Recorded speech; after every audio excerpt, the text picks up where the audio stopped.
su calidad y no hace falta utilizar el micrófono. Si alguien tiene problemas de audición, pues se ponga delante. Ya.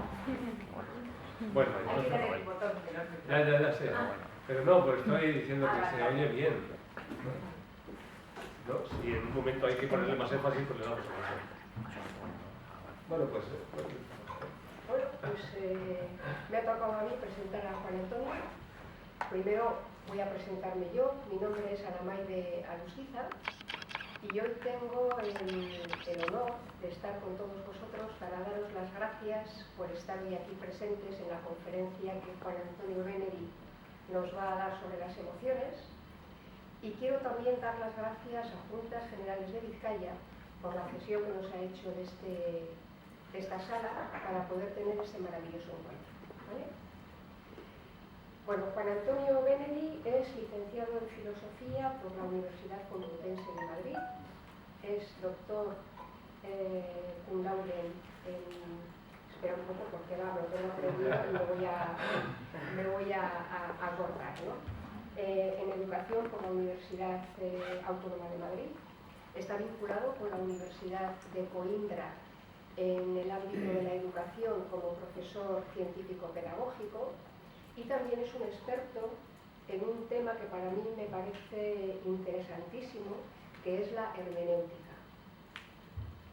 Si os digo la verdad, cuando me pasaron el currículum el otro día de Juan Antonio, de todas las conferencias que ha realizado, todos los libros que ha escrito, todas las competencias pedagógicas que tiene, yo que tengo una memoria de pez, pues dije que yo no iba a ser capaz de aprender de todo lo que este hombre ha hecho, ¿no? Es muy amplio lo que tiene. Pero bueno, resumiendo, os puedo decir que ha escrito 18 libros, de los publicado 18 libros, he escrito más, todavía peor, he escrito mucho más, publicado 18, y algunos de los títulos son Sofrología y Hipnosis, Regresiones, la interpretación de los sueños, Reír para vivir mejor, El corazón inteligente y la comunicación integral. Y este último, que es sobre el que nos va a hablar hoy, que es emociones, ¿vale? Bueno, pues cuando Josebe me dijo el otro día a ver si quería presentar a Juan Antonio, pues a mí me embargó una emoción, la alegría, porque todo este mundo me apasiona, es como es una búsqueda personal, ¿no? Yo creo que las personas, además, que probablemente, quizás todos aquí hayamos pasado por situaciones un poco complicadas, es como una búsqueda hacia adentro de crecimiento personal, donde siempre nos encontramos con las emociones, ¿no? Ese campo tan presente en todos nosotros y tan desconocido a la vez, del cual tenemos que echar manos si queremos ser felices, ¿no? Y manejarlo en condiciones. Bueno, pues la verdad es que poco más tengo que deciros de esta presentación. No habéis venido a escucharme a mí, habéis venido a escucharle a Juan Antonio. Creo que vamos a aprender muchísimo de lo que es este tema tan sumamente interesante, las emociones. Yo desde luego no me he traído libreta, pero aunque tengo memoria de pez, para esto seguro que lo tengo, ¿eh? Y nada, muchas gracias por estar aquí y seguro que luego a la salida pues tenemos un ratito para estar juntos, ¿vale? Muy bien. Bueno, ya que estás aquí, tendrás que decir. Bueno, yo me derecho a la derecha hago como un poco de florero, porque solamente en la izquierda hace como bonitos. Juan Antonio en medio es lo bonito. Nada, soy Elena y bueno, que os encanta y todo. Estoy encantada con Juan Antonio porque sabe muchísimo y ayuda. Y de eso se trata, ¿vale? De escucharle ahora. Bueno, con respecto... Muchas gracias a las dos. Un aplauso para ellas.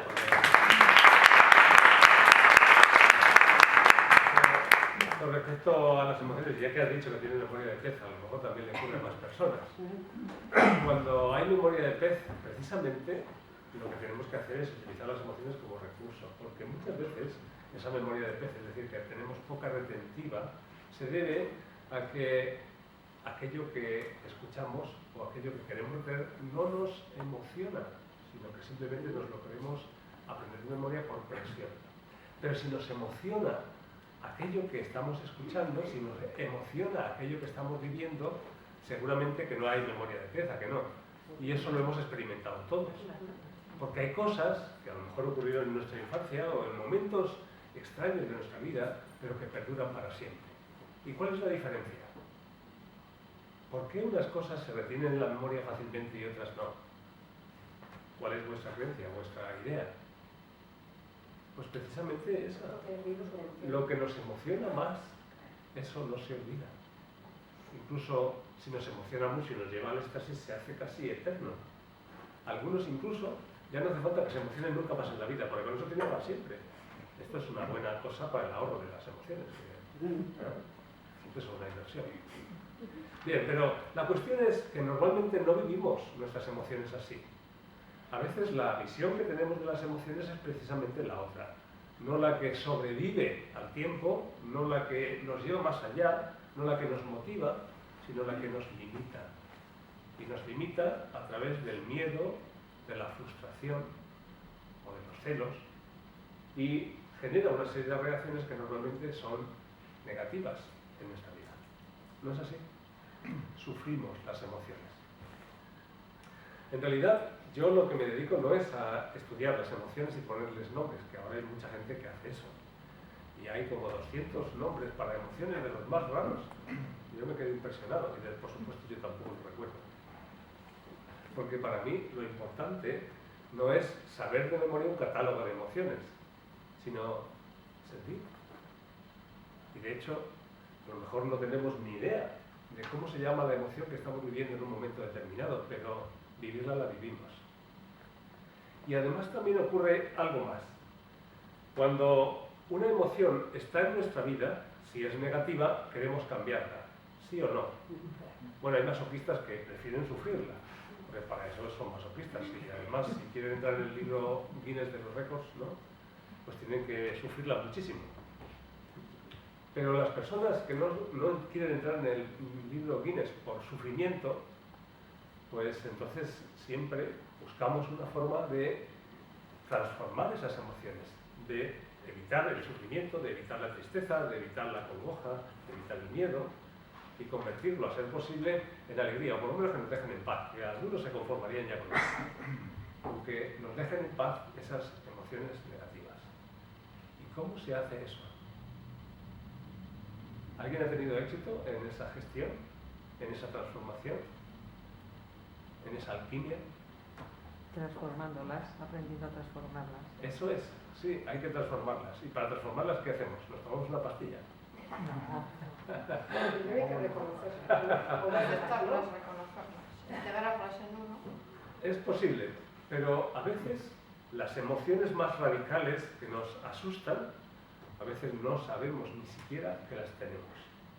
Porque cuando las tenemos, cuando las podemos reconocer y cuando las podemos integrar, pues claro, es más fácil.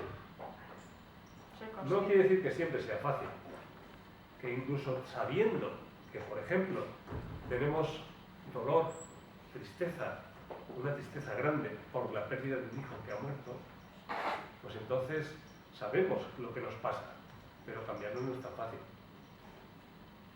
¿Es así o no? Sí. Ahora bien, siempre hay personas a nuestro alrededor que nos quieren y nos dan consejos. Es muy difícil dar un consejo cuando alguien ha perdido a una persona a la que quiere mucho, sea un hijo, la pareja o incluso el trabajo, que en estos días también está de moda. Es muy difícil dar un consuelo, dar la palabra exacta en el momento oportuno para que tú puedas transformar esas emociones. Pero se puede hacer. Solo hay que conocer la forma adecuada. Lo que sí podemos concluir, yo creo que todos por nuestra propia experiencia, es que la razón, esas razones que pueden darnos con la mejor de las intenciones para poder cambiar nuestro estado emocional o con el deseo de que nosotros salgamos de ese agujero, la razón no nos sirve, porque la razón no nos consuela. Las razones podemos entenderlas, ¿no? Pues, bueno, tú has perdido a un familiar, pero ahora descansa, ahora ya no tienes el sufrimiento de la enfermedad, si ha sido por accidente, pues qué lástima, pero seguro que ahora ya está en un lugar mejor cuando se tiene una creencia. Pero incluso eso, incluso teniendo una creencia religiosa, porque yo también he vivido eso. Yo perdí a mi padre cuando tenía 18 años. Yo tenía 18 años. Claro, él no tenía 18 años, pues si no hubiera creado una paradoja en el tiempo, ¿no? Él tenía 44, bastante menos de lo que yo tengo ahora. Y entonces, para mí también eso fue un pequeño desequilibrio, o grande. Pero no obstante, yo en esa época ya hacía meditación. Y al hacer meditación, pues podía más o menos tener un equilibrio sobre esas emociones, o no sentir el dolor con tanta intensidad, podía tomar una cierta distancia, no racional. Hasta que llegó el día del encuentro, el día del entierro, y el día del entierro resulta que mi padre era bastante conocido, era un hombre que pues, tenía unas grandes relaciones públicas, era comercial, y al entierro fueron a darnos el pésame montones de personas. Y ahí me di cuenta de una peculiaridad, y es que cuando las personas en un momento de dolor quieren ayudarte, pues darte el pésame, como para generar una condolencia, en lugar de aliviarte, eso te duele todavía más, se genera un peso todavía mayor. Yo cuando terminé de dar las manos a todos y de ver a todos en ese proceso de duelo, o en ese proceso en el cementerio mismo, me sentía bastante mal. Entonces yo dije, pero qué costumbre esta tan rara, ¿no? Porque en lugar de aliviar a la gente, parece como que le machacan más. Entonces luego tuve que recomponerme por mí mismo. En aquel momento fui desarrollando algunas pequeñas herramientas, pero sobre todo como fórmula de supervivencia, porque evidentemente, no solo porque hubiera muerto mi padre, antes de eso yo también era muy tímido y introvertido y tenía por supuesto mucho miedo, la timidez viene del miedo, ¿no? Y me resultaba muy difícil también el compartir, no solo hablar en público, que eso ya era imposible, sino el compartir y encontrar alicientes para mi propia vida. Yo sentía que me ahogaba en mis propias emociones, en mis propios miedos, en mi propia incapacidad para expresar lo que sentía. Esa era mi realidad. Y en ese momento lo que encontré es la meditación como una alternativa para respirar. No, todavía no sabía hablar, es decir, no podía expresar lo que sentía, pero la meditación sí me ayudaba, entonces buscaba soledad y yo me quitaba. En cualquier caso, podemos ver que las emociones, cuando es una situación de dolor, cuando es una pérdida, nos generan un impacto muy fuerte y racionalmente es casi imposible el controlarlas, superarlas o transformarlas. Por otra parte, las emociones tienen una gran capacidad para desestabilizar nuestro pensamiento mejor organizado. Y eso ahora podemos experimentarlo pensando en un supuesto. Imaginaos que estáis trabajando en vuestra casa o haciendo alguna actividad que sepáis hacer, que domináis bien y en la que estáis disfrutando de hacerlo muy concentrados. Y que cuando estáis haciendo eso, cada uno lo suyo, alguien viene y os trae una noticia. No preocuparos que no voy a hablar de más muertes, porque claro, no, os trae otra noticia y te pregunta, ¿tú no habías comprado el número 14.520 de la lotería? Pues acabo de oír en la radio que te ha tocado el gordo. Así es que tienes como 50 millones de euros. Y entonces a que pierdes la concentración de lo que estabas haciendo. Porque esa alegría desbordante, bueno, a los que les gusta el dinero, porque hay gente que le toca la lotería y le da igual, ¿no? Le tocan 50 millones de euros y, bueno, no pasa nada. Pero seguramente esos no juegan a la lotería. Si tú has jugado a la lotería y te ha tocado un premio grande, esa emoción desbordante seguramente va a romper tu estructura de pensamiento. Incluso aunque seas un investigador muy centrado en la ciencia, estás en tu laboratorio y estás haciendo algo muy importante, hasta ahí eso te descontrola, ¿sí o no? O alguien puede aportar alguna prueba en contrario. Porque esto es ciencia, no es un invento mío. Esto es observación de lo que nos pasa. Lo que nos pasa en la realidad, no es una cuestión de creencias. Alguien podría aguantar si le anuncian esto mismo incluso aunque esté hablando por teléfono con otra persona, que ahora el teléfono es como lo sagrado, porque casi se abandona cualquier cosa cuando tenemos una llamada o tenemos que chatear, ¿no? Pero seguramente que si nos anuncian algo así, es posible que hasta se nos olvidara o le dijéramos a la persona en cuestión: mira, luego te llamo, que ahora es que no, ya no puedo hilar mis ideas. ¿Es así o no? Entonces, por una parte, las emociones tienen la capacidad de descontrolar nuestro pensamiento estructurado, nuestra capacidad de concentración, ya sea cuando son muy intensas, en sentido positivo o negativo, no solo las malas, también las buenas. Bueno, hay un refrán que es quizás un poco antiguo, pero yo creo que todavía se puede aplicar, ¿no? Que decían, no sé si aquí se usa, pero yo creo que también, ¿no? Decían que quien se enamora no lo nota, pero poco a poco se vuelve idiota.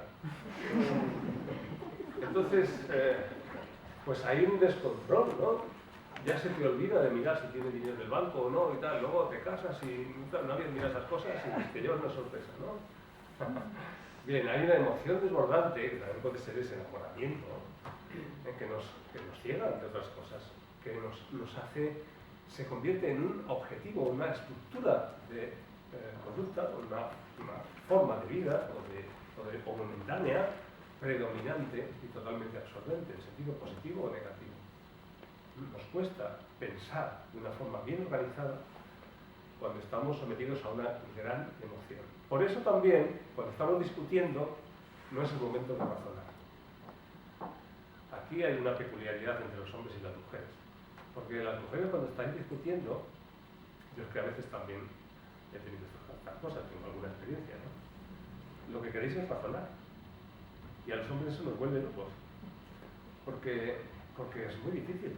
Cuando una mujer se está enfadando contigo y te está diciendo cosas y tú intentas razonar, no hay manera, estás muerto. Yo suelo recomendar a los hombres que se hagan los muertos inmediatamente, porque no hay por dónde salir, nunca, nunca. Digas lo que digas, incluso con abogado presente, no hay salida, ¿no? Pero yo creo que también a las mujeres les pasa en otra forma, ¿no? ¿Sí o no? Las emociones nos descontrolan. Por eso, cuando hay un descontrol emocional, no es el momento de ponerse a arreglar nada, porque es el peor momento de todos. Lo único que conseguimos, incluso lo podemos ver en estos programas de televisión que ahora están tan de moda, lo único que ocurre en esos momentos, que hasta las personas más razonables y más sabias, en el descontrol, solo se monta un caos, donde se rompe toda posibilidad de acuerdo. Así es que lo más útil, si estáis enfadados, es que os comuniquéis por el teléfono, pero no hablando directamente, sino grabando el mensaje. Y así que el WhatsApp, por ejemplo, tiene esa utilidad, pues tú grabas el mensaje, el otro lo oye y así os va a ir dando tiempo. Se puede reconducir la discusión. Bien, entonces hay dos cosas que nos están afectando y que generan una dificultad de estructuración, que son el pensamiento y las emociones. En la ciencia o en el mundo profesional esto se arregla de una forma muy fácil y todos hemos sido educados de una manera o de otra en esa idea, y es que como las emociones descontrolan la imagen profesional, la capacidad de concentración, la capacidad de análisis, entonces las emociones no existen. Las emociones se quedan en casa cuando vamos a trabajar o cuando vamos a investigar o cuando vamos a hacer lo que sea en un sentido en que necesitamos gran concentración mental. ¿A que sí? Es fácil eso, pero no es verdad, porque nadie puede dejar las emociones en su casa, ¿no? Podemos ocultarlas, podemos esconderlas, podemos negarlas más de 3 veces, cante el gallo o no cante, pero no podemos evitar las emociones, porque las emociones no dependen de nuestra voluntad. ¿Sí o no? Entonces, nos guste o no, queramos o no, necesitamos aprender a gestionar las emociones. ¿No os parece? Por eso yo, ahora que está tan mal el trabajo y todas estas cosas, vi que tenía un hueco y dije, pues yo me dedico a gestionar emociones. Y buscar además resultados. Buscar una forma de documentar ese proceso, de entenderlo y ofrecer una metodología, una fórmula para poder gestionar las emociones de forma